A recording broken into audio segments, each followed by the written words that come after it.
নেপালে আকস্মিক বন্যা ও ভূমিধসে এখন পর্যন্ত শতাধিক মানুষের প্রাণহানি হয়েছে। নিখোঁজ রয়েছেন আরও শত শত মানুষ। কিন্তু প্রশ্ন হলো, এত বড় বিপর্যয়ের পেছনে আসলে কি ঘটেছিল? নেপাল তিব্বত সীমান্তের কাছে ভোতে কোশি নদীতে বুধবার সকালে হঠাৎ নেমে আসে প্রবল হরপাবান। মুহূর্তের মধ্যে ফুলে ফেপে ওঠা নদীর পানি ভাসিয়ে নেয় সেতু, সড়ক ও বসতি। একই সঙ্গে বিভিন্ন এলাকায় দেখা দেয় ভূমিধস।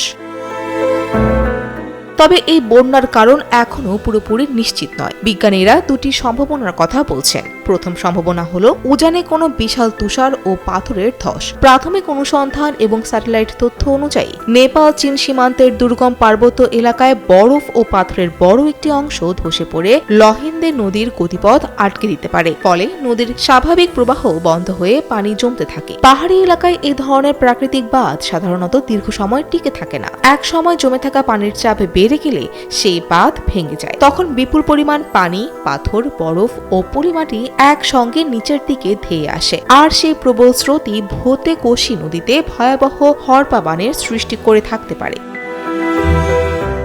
দ্বিতীয় সম্ভাবনা হলো হিমবাহের হ্রদ ভেঙে যাওয়া। হিমালয়ের উঁচু অঞ্চলে হিমবাহ গলে বড় বড় হ্রদ তৈরি হয়। এসব হ্রদের প্রাকৃতিক বাঁধ ভেঙে গেলে অল্প সময়ের মধ্যেই বিপুল পরিমাণ পানি নিচের দিকে নেমে আসে। বিজ্ঞানীরা খতিয়ে দেখছেন এবারের বন্যার পেছনেও এমন কোনো হিমবাহ হ্রদ ভেঙে যাওয়ার ঘটনা ছিল কিনা। তবে এখন পর্যন্ত পাওয়া তথ্য অনুযায়ী তুষার ধস ও নদীর গতিপথ বন্ধ হয়ে যাওয়ার তত্ত্বটি সবচেয়ে জোরালো বলে মনে করছেন বিশেষজ্ঞরা। এদিকে ঘটনাস্থলের কাছাকাছি তিব্বত অঞ্চলের 4.4 মাত্রার একটি ভূমিকম্পের তথ্য পাওয়া গেছে। তবে এই ভূমিকম্প বন্যার সরাসরি কারণ ছিল কিনা তার কোনো প্রমাণ এখনো মেলেনি। বরং ভূমিকম্পের সঙ্গে বরফ পাথরের ধসের কোনো সম্পর্ক ছিল কিনা সেটিও তদন্ত করে দেখা হচ্ছে।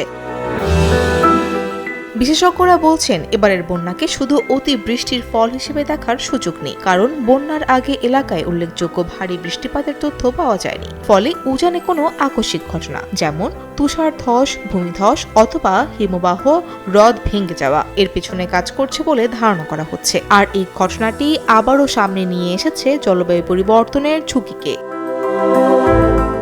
তাপমাত্রা বৃদ্ধির কারণে হিমালয়ের হিমবাহ দ্রুত গলছে। তৈরি হচ্ছে নতুন নতুন হিমবাহ হ্রদ। একই সঙ্গে পাহাড়ের বরফ ও মাটির স্থিতিশীলতাও কমে যাচ্ছে। ফলে তুষার ধস, হিমবাহ হ্রদ বিস্ফোরণ এবং আকস্মিক বন্যার মতো দুর্যোগের ঝুঁকি ক্রমেই বাড়ছে। বিজ্ঞানীরা সতর্ক করছেন, উজানে এখনো কোনো প্রাকৃতিক প্রতিবন্ধকতা রয়ে গেলে নতুন করে বন্যার আশঙ্কাও উড়িয়ে দেওয়া যাচ্ছে না। তাই নেপালের এই বন্যা শুধু একটি প্রাকৃতিক দুর্যোগ নয়, এটি হিমালয়ের দ্রুত পরিবর্তনশীল পরিবেশ এবং জলবায়ু পরিবর্তনের ক্রমবর্ধমান ঝুঁকিরও একটি বড় সতর্কতা।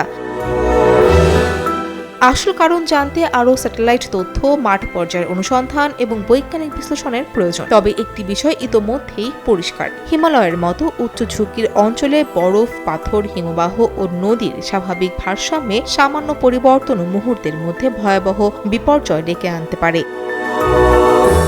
ফৌজিয়া ফারিহা, টেলিসান।